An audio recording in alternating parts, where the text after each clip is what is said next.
Still here after quite some time away. Still your dad. And you're my kid. By Anonymous E. Me Too. Summary. While Aunt May was dragging him to the middle of Central Park, Peter desperately tried to get at least some information about why they were here. But try as he might, he never would have guessed what or who waited there.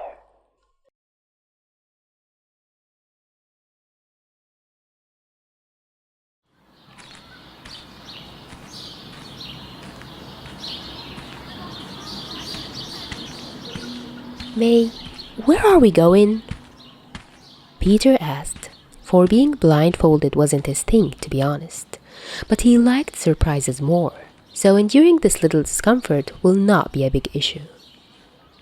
Shh, she answered, a smile evident. It's your birthday gift. What? The teen laughed. My birthday was more than 2 months ago. What are you talking about? What gift? We already celebrated and I don't need anything. I'm gonna stop you right there, child. The woman cut him off. You don't know what you're saying. I'm sure I don't, because I can't see. The teen agreed sarcastically.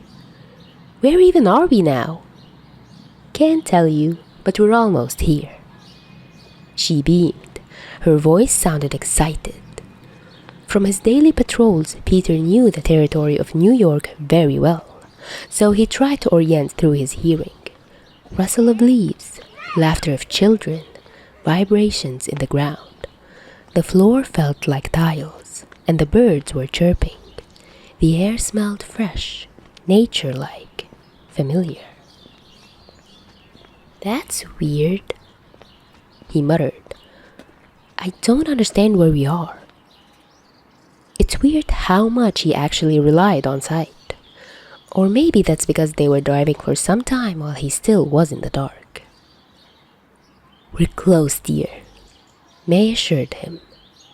Soon you will find out everything, I swear.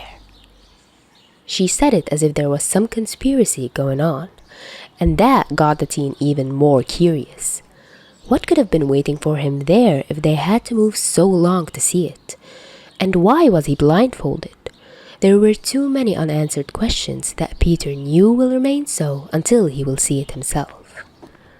One trait he shared with his aunt is stubbornness, and she was a master in it, better than he ever will be. So he had no other choice than to move to his blind destination. It should be worth it, though. With all such preparation it must be, so he waited patiently. After another 5 minutes of turning and crossing and walking, May stopped. This was it. He will finally see what his aunt wanted him to see so badly.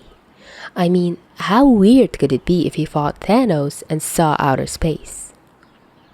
What is it? He asked. I'm literally combusting with pride on the inside. You can take it off, she giggled. He felt her excitement so vividly it was inevitably contagious. What or who could it be? Can you at least tell me where we are? Peter begged for answers. Fine. The woman gave in.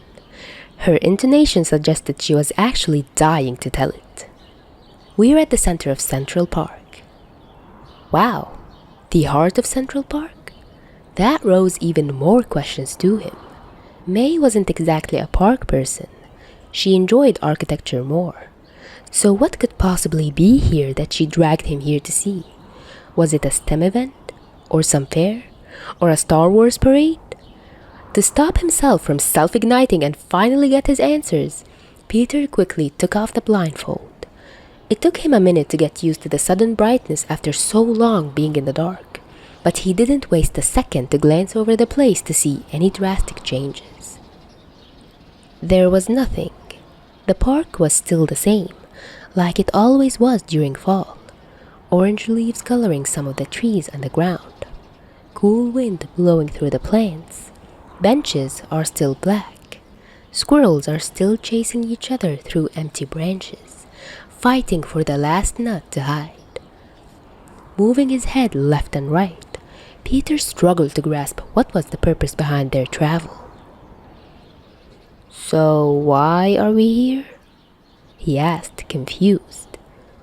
"There's nothing. Look in front of you," May hinted him, her eyes following the direction she pointed at. Looking at where she pointed, Peter felt his insides turn cold.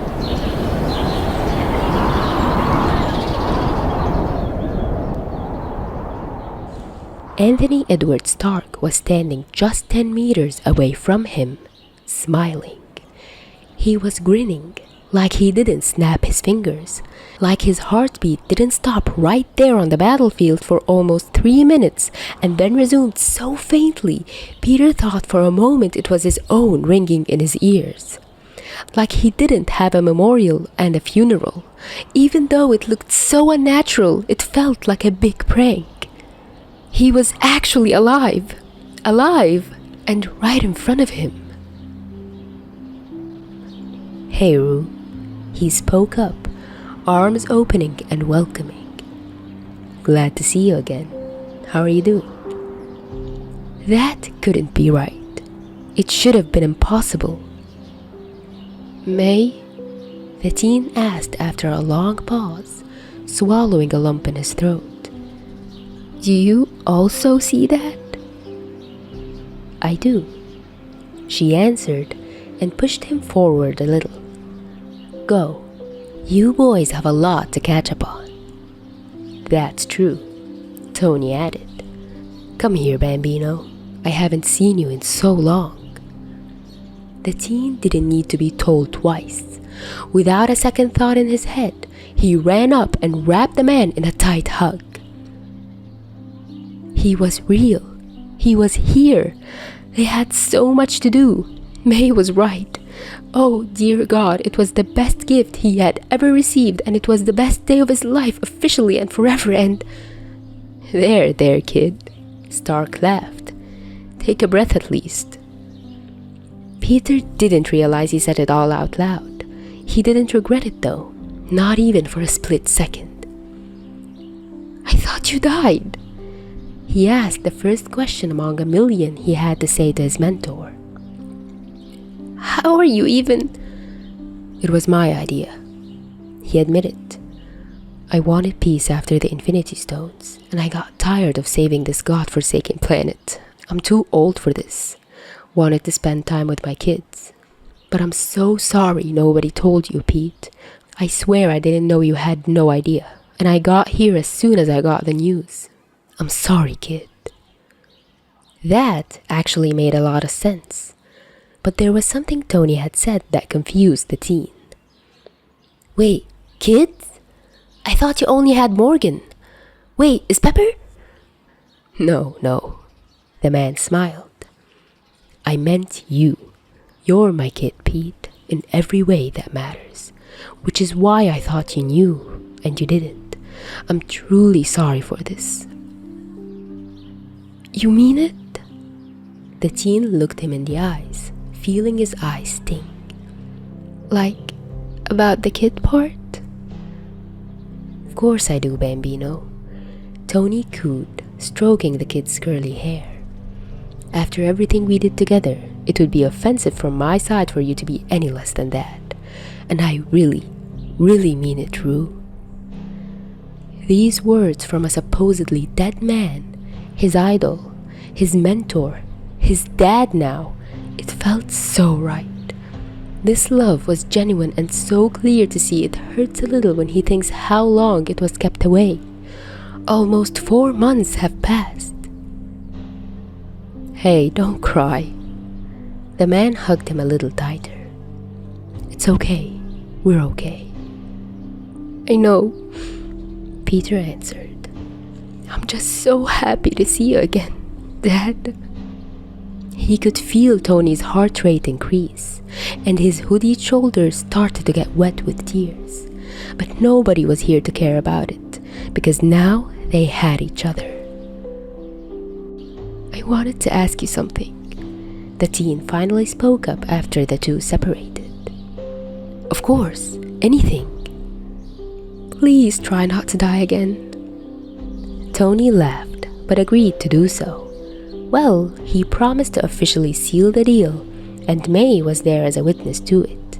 After stripping Stark's right to die, the three of them decided that standing in the middle of the park in cold October might not be the best way to spend a couple of hours. Some might disagree and did so, and a walk with some ice cream and a good talk would be a much more appealing option. It was accepted unanimously.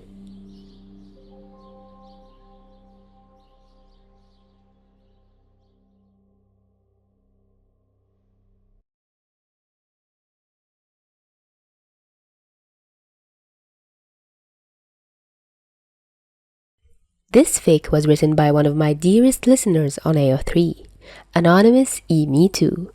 They leave the sweetest comments on each Podfic I upload, and I look forward to them every single time. The fic itself is just as sweet and wholesome. Tony being alive, adopting Peter, Peter not believing it at first, May being super in character, the way I can imagine this happening in canon. Like, yes, please let the Spider Boy be happy. Thank you so much, Annan, for giving me permission to podfic your lovely work. I hope you enjoyed your gift, and I'm super pumped to upload this just for your reaction alone. And thank you, dear listeners, for watching. Don't forget to send kudos to the author through the link in the description. Also, if you'd like to request any fics, YouTube community tabs are now open for you to post, aside from Tumblr. And if you'd like to show more support or check out the monthly schedule, click the link through Ko-fi. Hope you have a great week. Till next time.